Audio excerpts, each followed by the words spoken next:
আসসালামু আলাইকুম। প্রিয় দর্শক, অন্য মঞ্চের আলোচনায় আপনাকে সকলকে আমন্ত্রণ জানাচ্ছি। আজ আমাদের আমন্ত্রিত অতিথি হিসেবে আছেন। নমস্কার, আমি তরুণ ঘোষ। গতকালের ভিডিওতে কিছু অসঙ্গতি রয়ে গেছিল, কিছু অনিশ্চয়তা রয়ে গেছিল। এই যে অসঙ্গতি যেগুলো ছিল এবং অনিশ্চয়তা যেগুলো ছিল শেখ হাসিনার মামলা নিয়ে আইসিটিতে, সেই ত্রুটিগুলো সংশোধন করা এবং নিশ্চিত করা যে কি হচ্ছে আদৌ, তার জন্যই এই ভিডিওটি আবার নতুন করে করা। এবং গতকালকে আমি বলেছিলাম যে এরা কি করতে দেখা করতে গেছেন।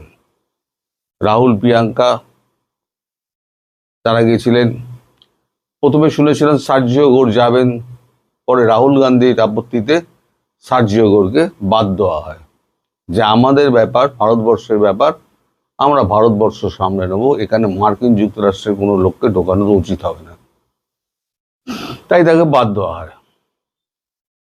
আর ব্যাপারটা বোঝার জন্য কংগ্রেসের যিনি আইনজীবী অভিষেক মনু সিংভি গেছিলেন এবং হরিশ সালভে যিনি আইসিটিতে যিনি মামলা লড়েন তিনি গেছিলেন। এখন একটা নিশ্চিতকরণ যেটা আমি নিশ্চিত হয়েছি সেটা হচ্ছে কোনো এক ব্যক্তি তিনি ইন্টারন্যাশনাল কোর্ট অফ জাস্টিসে শেখ হাসিনার হয়ে একটি মামলা করেছেন। আমি বলেছিলাম সেই মামলার শুনানি হয়তো এগিয়ে আসছে, কিন্তু সেটা নয়। আসলে এই ইন্টারন্যাশনাল কোর্ট অফ জাস্টিসে রাষ্ট্র টু রাষ্ট্র মামলা হয়। কোনো ব্যক্তি কোনো রাষ্ট্রীয় কোনো এর বিরুদ্ধে, একই রাষ্ট্রের বিরুদ্ধে কোনো মামলা করতে পারে, ব্যক্তি কোনো মামলা করতে পারে না। যেটা ঠিক আমি যেটা জানলাম আজকে সেটা হচ্ছে ভারত বাংলাদেশের বিরুদ্ধে মামলা করতে চলেছে আইসিটিতে। এটি হচ্ছে আসল খবর। ভারত সরকার ইন্টারন্যাশনাল কোর্ট অফ জাস্টিসে বাংলাদেশের বিরুদ্ধে মামলা করতে চলেছে। মামলাটা কার বিরুদ্ধে হবে সেটা নিয়েও অনেক প্রশ্ন আছে। আসলে ভারতের ব্যাখ্যা হচ্ছে যে একজন প্রধানমন্ত্রীকে উৎখাত করে ভারতবর্ষকে ডিস্টেবিলাইজ করার যে চক্রান্ত চলছে, সেই চক্রান্তের বিরুদ্ধে ইন্টারন্যাশনাল কোর্ট অফ জাস্টিসে অ্যাপিল করছে ভারত। স্বভাবতই সেখানে নাম চলে আসবেই যে প্রধানমন্ত্রী শেখ হাসিনাকে উৎখাত করা হয়েছে। কে উৎখাত করেছেন?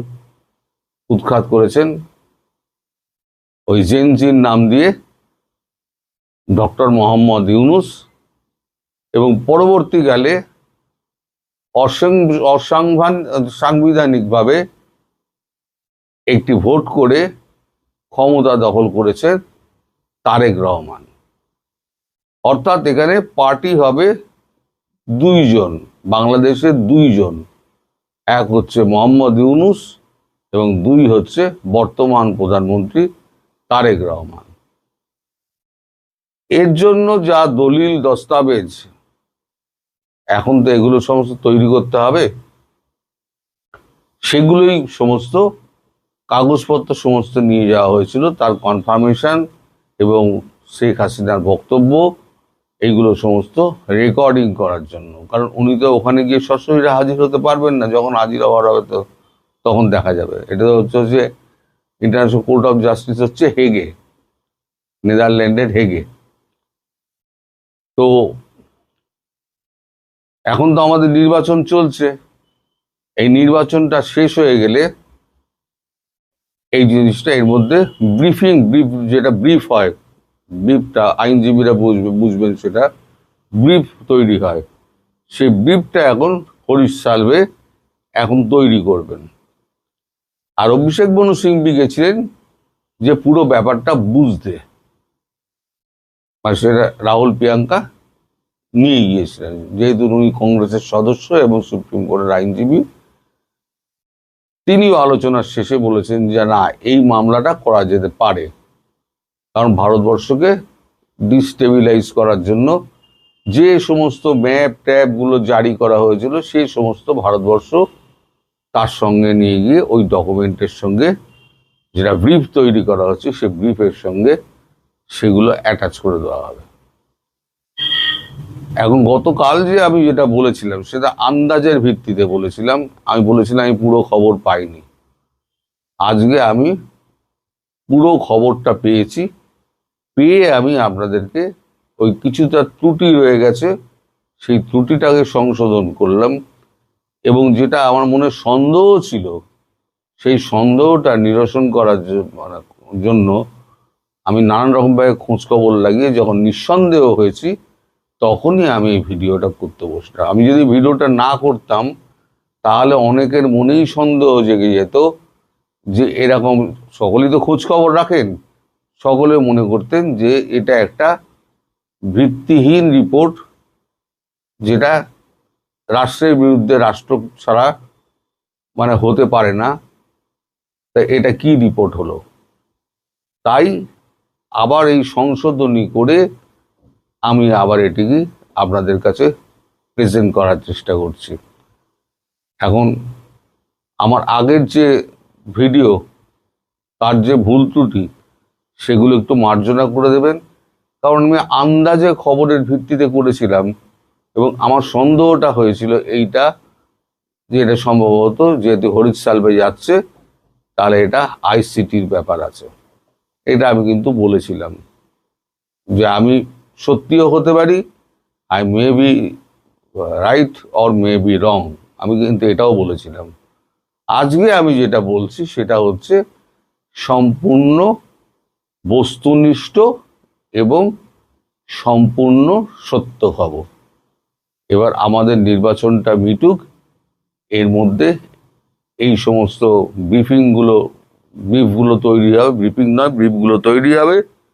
ব্রিফগুলো তৈরি হওয়ার পর তারপর হরিশ সালভে এইবার গিয়ে নেদারল্যান্ডে হেগে গিয়ে এইটি দাখিল করবেন।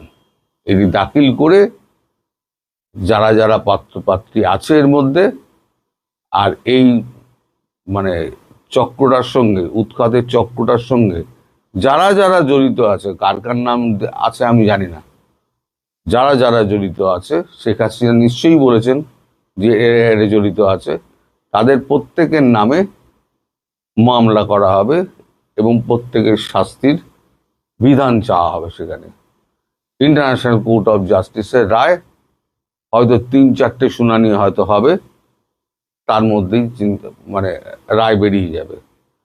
তার মধ্যে ভারতবর্ষ যা করার ভারতবর্ষ তো করবেই, যেগুলো করার, কিন্তু ওটা একটা ফাইনাল একটা ডেস্টিনেশন একটা করে রাখা হলো, যেখান থেকে ভারতবর্ষ তার পরবর্তী পদক্ষেপ নিতে পারবে। এই সংশোধনী করার জন্য একদিকে গঙ্গার পানি চুক্তি, জ্বালানি, বাণিজ্য সুবিধা, অন্যদিকে আঞ্চলিক নিরাপত্তা, শেখ হাসিনার প্রত্যাবর্তন, আওয়ামী লীগের নিষেধাজ্ঞা ও বাংলাদেশে অন্তর্ভুক্তিমূলক রাজনীতি সহ ভারত বাংলাদেশ সম্পর্ক নানা ইস্যুতে এখনো টানটান উত্তেজনার মধ্যে আছে। এমন পরিস্থিতিতে বাংলাদেশে প্রথমবারের মতো কোনো রাজনীতিবিদকে হাই কমিশনার করে পাঠাচ্ছে ভারত। দেশের একাধিক সংবাদ মাধ্যমের খবর হলো নতুন এই হাই কমিশনারের নাম দীনেশ ত্রিবেদী, যিনি এক সময় ছিলেন তৃণমূল কংগ্রেসের, তবে এখন পশ্চিমবঙ্গের বিজেপির প্রবীণ নেতা। পশ্চিমবঙ্গের নির্বাচন শেষ হয়ে গেলেই তাকে ঢাকায় পাঠানোর প্রক্রিয়া শুরু হবে। যদিও এর আগে বাংলাদেশের গণমাধ্যমে আর এক রাজনীতিক আরিফ মোহাম্মদ খানকে বাংলাদেশে রাষ্ট্রদূত করে পাঠানোর খবর প্রচারিত হয়েছিল। প্রশ্ন হলো, কেন ভারত প্রথমবারের মতো পেশাদার কূটনীতিকের বাইরে গিয়ে বাংলাদেশে একজন রাজনীতিবিদকে পাঠাচ্ছে? বিশ্লেষকরা বলছেন, দিল্লির সাউথ ব্লকে এই নিয়োগ কেবল একটি রুটিন প্রশাসনিক রদবদল নয়, বরং এটি বাংলাদেশের সাথে সম্পর্কের ক্ষেত্রে ভারতের দীর্ঘদিনের চিরাচরিত আমলাতান্ত্রিক কূটনীতি থেকে রাজনৈতিক কূটনীতির দিকে সরে আসার এক শক্তিশালী বার্তা।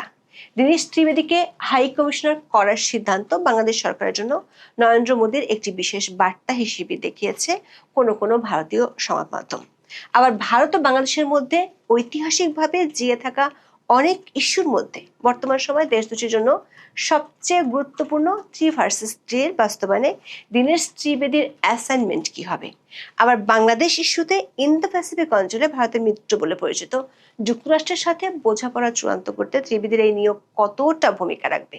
বিশ্লেষকরা বলছেন, দীনেশ ত্রিবেদীর মতো একজন অভিজ্ঞ নেতার উপস্থিতি ঢাকার সঙ্গে দিল্লির অমীমাংসিত ইস্যুগুলো নিয়ে আলোচনার ক্ষেত্রে নতুন মাত্রা যোগ করতে পারে বলে ধারণা করা হচ্ছে। বিশেষ করে বাংলাদেশের অভ্যন্তরীণ ও আঞ্চলিক রাজনীতিতে ভারত ও যুক্তরাষ্ট্রের মধ্যে যে গোপন সমীকরণের কথা শোনা যায়, সেটির ক্ষেত্রে ভারতের চাওয়া পূরণ করাটাই কি হবে ত্রিবেদীর প্রথম অ্যাসাইনমেন্ট? বিস্তারিত জানতে চলুন যাওয়া যাক বিশ্লেষণে।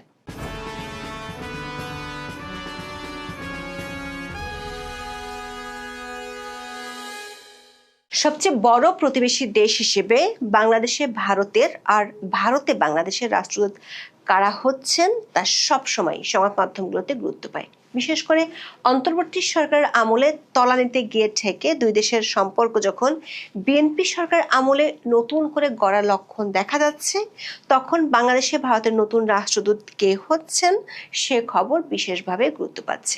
সে খবরের গভীরতা আরো বেড়েছে যখন শোনা যাচ্ছে ভারত তার দীর্ঘদিনের প্র্যাকটিস পেশাদার কোনো কূটনীতিককে বাংলাদেশে পাঠাচ্ছে না, বরং তার জায়গায় পোর খাওয়া রাজনীতিবিদকে পাঠাচ্ছে।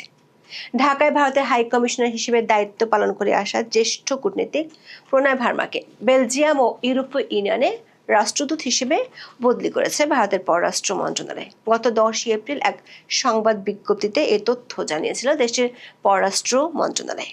তার আগে থেকেই ভারতীয় ও বাংলাদেশি গণমাধ্যমগুলোতে প্রণয় ভার্মার জায়গায় কে আসছেন তা নিয়ে নানা ধরনের সংবাদ প্রকাশিত হয়। তার উত্তরসূরি হিসেবে ঢাকায় কে আসবেন এ বিষয়ে চলছে নানা আলোচনা।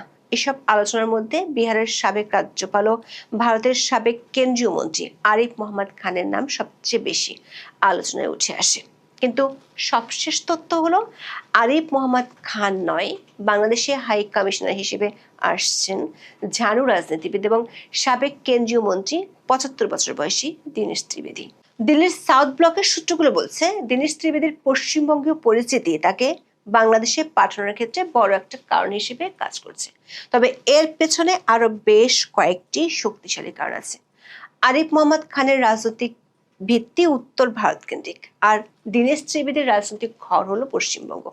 দীনেশ ত্রিবেদীর ঝরঝরে বাংলা বলেন এবং একজন দক্ষ সিতার বাদক। তিনি দীর্ঘদিন ধরে পশ্চিমবঙ্গের রাজনীতির সঙ্গে যুক্ত। দুই বাংলার সংস্কৃতি সম্পর্কেও তিনি ভালো ধারণা রাখেন। তাকে হাই কমিশনার করার সিদ্ধান্ত বাংলাদেশ সরকারের জন্য নরেন্দ্র মোদীর একটি বিশেষ বার্তা হিসেবে দেখিয়েছে কোনো ভারতীয় সংবাদ মাধ্যম। আনন্দবাজার লিখেছে, গুজরাটি দম্পতি হীরালাল ত্রিবেদী এবং উর্মিলাবেন ত্রিবেদীর ছোট ছেলে দীনেশ হিমাচল প্রদেশের বোর্ডিং স্কুল থেকে পড়াশোনার পর কলকাতার সেন্ট জেভিয়ার্স কলেজ থেকে কমার্সে স্নাতক পাশ করেন। তারপর টেক্সাস বিশ্ববিদ্যালয়ে MBA করেন। 80-এর দশকে কংগ্রেসে যোগ দেন দীনেশ, কিন্তু 1990 সালে জনতা দলে যোগ দেন। 1990 থেকে 96 পর্যন্ত তিনি রাজ্যসভায় জনতা দলের সদস্য ছিলেন। 1998 সালে মমতা বন্দ্যোপাধ্যায় তৃণমূল কংগ্রেস গঠন করলে সেই দলে যোগ দেন দীনেশ ত্রিবেদী। তিনি দলটির প্রথম সাধারণ সম্পাদক। 2002 থেকে 2008 সাল পর্যন্ত রাজ্যসভার তৃণমূলের MP ছিলেন দীনেশ ত্রিবেদী। 2009 সালে ব্যারাকপুর থেকে তৃণমূলের হয়ে লোকসভার ভোটে প্রার্থী হন। ওই আসনে জিতে কেন্দ্রের মনমোহন সিং সরকারের স্বাস্থ্য ও পরিবার কল্যাণ মন্ত্রী হন। 2011 সালে পশ্চিমবঙ্গের বিধানসভা নির্বাচনে জয়ের পর মমতা বন্দ্যোপাধ্যায় রেলমন্ত্রীর দায়িত্ব ছেড়ে দিলে সেই দায়িত্ব সামলান দীনেশ ত্রিবেদী। পরে তাকে সেই দায়িত্ব থেকে সরিয়ে দেওয়া হয়। 2019 সালের নির্বাচনে ব্যারাকপুর থেকে আবারও তৃণমূলের প্রার্থী হয়েছিলেন দীনেশ, কিন্তু সেবার বিজেপির অর্জুন সিং এর কাছে হেরে যান। তারপর তৃণমূল তাকে আবার রাজ্যসভায় পাঠায়।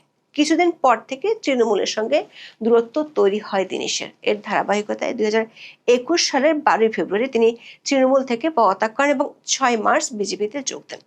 সূত্রগুলো বলছে, দীনেশ ত্রিবেদীর নিয়োগের পেছনে সবচেয়ে বড় ত্রুপের তাস হলো তার পশ্চিমবঙ্গীয় পরিচয়। তিনি পশ্চিমবঙ্গের ব্যারাকপুর থেকে সাংসদ নির্বাচিত হয়েছিলেন এবং এক সময় তৃণমূল কংগ্রেসের TMC-র অত্যন্ত প্রভাবশালী নেতা ছিলেন। যদিও 2021 সালে তিনি বিজেপিতে যোগ দিয়েছিলেন, কিন্তু পশ্চিমবঙ্গের সমাজ সংস্কৃতি এবং বাংলাদেশের সাথে এর ঐতিহাসিক নারীর সম্পর্কের বিষয়ে তার জানাশোনা গভীর। ভারত বাংলাদেশ সম্পর্কের অনেক বড় অমীমাংসিত ইস্যু, যেমন তিস্তা পানি বন্টন চুক্তি বা সীমান্ত ব্যবস্থাপনা, পশ্চিমবঙ্গের মুখ্যমন্ত্রী মমতা বন্দ্যোপাধ্যায়ের আপত্তির কারণে বছরের পর বছর ঝুলে আছে। ত্রিবেদী যেহেতু মমতার একসময় ঘনিষ্ঠ সহকর্মী ছিলেন, তাই দিল্লি আশা করছে তিনি পশ্চিমবঙ্গ সরকার এবং ঢাকা এই দুই মেরুর মধ্যে একটি কার্যকর সেতু বন্ধন তৈরি করতে পারবেন। দর্শক, দীর্ঘদিন ধরে ভারত তার নিকটতম প্রতিবেশী দেশগুলোতে ইন্ডিয়ান ফরেন সার্ভিস বা IFS এর কর্মকর্তাদের নিয়োগ দিয়ে আসছে। তবে বর্তমান বাংলাদেশে যে দ্রুত পরিবর্তনশীল এবং স্পর্শকাতর রাজনৈতিক পরিস্থিতি বিরাজ করছে, সেখানে একজন আমলার চেয়ে একজন ঝানু রাজনীতিবিদের গ্রহণযোগ্যতা এবং আলোচনার ক্ষমতা অনেক বেশি কার্যকর বলে মনে করছে দিল্লি। দীনেশ ত্রিবেদীর ক্যারিয়ার বিশ্লেষণ করে দেখা যায়, তিনি কেবল একজন রাজনৈতিক নেতাই নন, বরং একজন অভিজ্ঞ প্রশাসকও বটে। মনমোহন সিং এর ইউপিএ সরকারে তিনি রেলমন্ত্রী এবং স্বাস্থ্য ও পরিবহন কল্যাণ প্রতিমন্ত্রী হিসেবে দায়িত্ব পালন করেছেন। তার এই দীর্ঘ প্রশাসনিক অভিজ্ঞতা বাংলাদেশের ভেঙে পড়া সরবরাহ ব্যবস্থা এবং কানেক্টিভিটি প্রকল্পগুলো পুনর্গঠনে বিশেষ সহায়ক হবে, এমনটাই মনে করছে দিল্লির সাউথ ব্লক। ত্রিবেদীকে নিয়োগের পেছনে অন্যতম প্রধান কারণ হলো সরাসরি রাজনৈতিক সংযোগ বা পলিটিক্যাল অ্যাক্সেস। একজন ক্যারিয়ার ডিপ্লোম্যাটকে প্রোটোকল এবং আমলাতান্ত্রিক কাঠামোর মধ্য থেকে কাজ করতে হয়, যা অনেক সময় সিদ্ধান্ত নিতে দেরি হয়। অন্যদিকে ত্রিবেদীর মতো একজন হেভিওয়েট নেতার সরাসরি ভারতের প্রধানমন্ত্রীর কার্যালয় এবং শীর্ষ নেতৃত্বের কাছে অবাধ প্রবেশাধিকার রয়েছে। বাংলাদেশের বিএনপির নতুন সরকারের সাথে আলোচনার টেবিলে বসার জন্য দিল্লির এমন একজনকে প্রয়োজন ছিল, যিনি প্রোটোকলের বাইরে গিয়ে রাজনৈতিক ভাষায় কথা বলতে পারেন। বিশেষ করে নির্বাচনের আগে থেকে একটি ওপেন সিক্রেট বিষয় হলো ভারতের সাথে বিএনপির এক ধরনের সমঝোতা হয়েছিল। এমনকি নির্বাচনের আগে থেকেই বিএনপির প্রতি ভারত সরকারের ইতিবাচক মনোভাব দেখা গেছে। ইউনূসের সাথে আলোচনার জন্য না আসলেও ভারতের পররাষ্ট্রমন্ত্রী এস জয়শঙ্কর বাংলাদেশে এসেছিলেন খালেদা জিয়ার মৃত্যুতে শোক বার্তা নিয়ে। কূটনৈতিক মহলের চাওয়ার আছে যে নির্বাচনের বেশ কয়েক মাস আগেই ভারত সরকারের শীর্ষ মহলের সাথে বিএনপির শীর্ষ নেতৃত্বের মধ্যে একাধিক বৈঠক অনুষ্ঠিত হয়েছিল। সেসব বৈঠকে একটি পরাশক্তি দেশও উপস্থিত ছিল। এসব বৈঠকে বাংলাদেশে ভারত বিরোধী উগ্রপন্থীদের নিয়ন্ত্রণ করা, ভারতের উত্তর পূর্বাঞ্চলের নিরাপত্তা নিশ্চিত করা এবং আওয়ামী লীগ আমলের কানেক্টিভিটি প্রকল্পগুলো বজায় রাখা, শেখ হাসিনা ও আওয়ামী লীগ ইস্যুতে কথাবার্তা হয়েছিল বলে কূটনৈতিক মহলে আলোচনা আছে।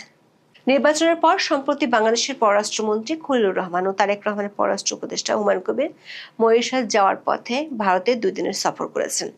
এই সফরে বাংলাদেশের পক্ষ থেকে জ্বালানি সাহায্য, শেখ হাসিনা ইস্যু, গঙ্গা পানি চুক্তির বিষয়ে আলোচনায় উঠে এসেছে। এই মুহূর্তে বাংলাদেশের নতুন নির্বাচিত সরকারের জন্য সবচেয়ে বড় চ্যালেঞ্জ ভয়াবহ জ্বালানি সংকট মোকাবেলা করা। এই সংকটময় মুহূর্তে ভারত তার প্রতিবেশী প্রথম নীতির অধীনে বাংলাদেশের পাশে দাঁড়িয়েছে। এ নিয়ে 6 দফায় বাংলাদেশের ডিজেল পাঠিয়েছে দেশটি। শেখ হাসিনা আমলে 2023 সালে উদ্বোধন হওয়া ভারত বাংলাদেশ ফ্রেন্ডশিপ পাইপলাইন, যা আসামের নুমালীগড় রিফাইনারি থেকে বাংলাদেশের ডিজেল সরবরাহ করে, সেটি অন্তর্বর্তীকালীন সময় প্রায় বন্ধের পথে ছিল। তবে 2026 সালের শুরু থেকে ভারত পুনরায় এই পাইপলাইন সক্রিয় করেছে। সূত্রগুলো বলছে, আঞ্চলিক নিরাপত্তা ছাড়াও ভারতের কাছে এই মুহূর্তে গুরুত্বপূর্ণ একটি ইস্যু হলো আওয়ামী লীগের কার্যক্রমের উপর নিষেধাজ্ঞা ইস্যু। অন্তর্বর্তী সরকার আমলে যখন আওয়ামী লীগের কার্যক্রমের উপর নিষেধাজ্ঞা দেওয়া হয়, তখন ভারতই প্রথম দেশ যারা এর বিরোধিতা করেছিল। ভারতের পররাষ্ট্র মন্ত্রণালয় এবং থিঙ্ক ট্যাঙ্কগুলোর ধারণা হলো, একটি বিশাল জনভিত্তি সম্পন্ন রাজনৈতিক দলকে পুরোপুরি নিষিদ্ধ করলে তা দেশে উগ্রপন্থার জন্ম দেবে, যেটি ভারতের আঞ্চলিক নিরাপত্তার জন্য হুমকি হয়ে দেখা দেবে। ভারতের পক্ষ থেকে এরই মধ্যে একটি অন্তর্ভুক্তিমূলক রাজনীতির বার্তা বাংলাদেশের নতুন সরকারকে দেওয়া হয়েছে। ভারত চায় আওয়ামী লীগকে রাজনীতির মূল ধারায় ফেরার সুযোগ দেওয়া হোক, যাতে ভবিষ্যতে ক্ষমতার ভারসাম্য বজায় থাকে। নির্বাচনের আগে দেয় এসব বার্তা ও সমঝোতার বাস্তবায়ন ঘটাতে ঢাকায় পাঠানো হচ্ছে দীনেশ ত্রিবেদীকে। সূত্রগুলো বলছে, ঢাকা ও দিল্লির সম্পর্ক এখন আর কেবল গোল্ডেন চ্যাপ্টার বা সোনালী অধ্যায়ের রোমান্টিকতায় সীমাবদ্ধ নেই। এটি এখন এক রূঢ় বাস্তববাদী পর্যায়ে প্রবেশ করেছে। দীনেশ ত্রিবেদীকে পাঠানো হবে এমন এক সময় যখন দুই দেশের মধ্যে স্মৃতির যে স্বার্থ বড় হয়ে দাঁড়িয়েছে। দীনেশ ত্রিবেদী যদি তিস্তা চুক্তিতে পশ্চিমবঙ্গের সম্মতি আদায় করতে পারেন এবং আওয়ামী লীগ ইস্যুতে একটি সম্মানজনক সমাধানে নিয়ে যেতে পারেন, তবে তার এই নিয়োগ হবে ভারতের প্রতিবেশী নীতির ইতিহাসে সবচেয়ে বড় সাফল্য। তবে চ্যালেঞ্জও আছে অনেক। হিন্দুস্তান টাইমস বলছে, ভারতের নরেন্দ্র মোদী সরকার ৭৫ বছর বয়সী দীনেশ ত্রিবেদীকে ঢাকায় পরবর্তী হাই কমিশনার হিসেবে মনোনীত করলেও বিষয়টি এখন তারেক রহমান নেতৃত্বাধীন বাংলাদেশ সরকার অনুমোদনের অপেক্ষায়। আনন্দবাজার লিখেছে, শেষ মুহূর্তে কোনো পরিবর্তন না ঘটলে পশ্চিমবঙ্গের ভোট শেষ হলেই দীনেশকে রাষ্ট্রদূত করে ঢাকায় পাঠানোর সরকারি প্রক্রিয়া শুরু হয়ে যাবে। হিন্দুস্তান টাইমস বলছে, একজন অভিজ্ঞ রাজনীতিবিদকে বাংলাদেশে ভারতের দূত হিসেবে পাঠানোর এই সিদ্ধান্তটি সে দেশের পররাষ্ট্র মন্ত্রণালয়ের কূটনীতিকদের জন্য এক ধরনের জবাবদিহিতারও বার্তা বটে।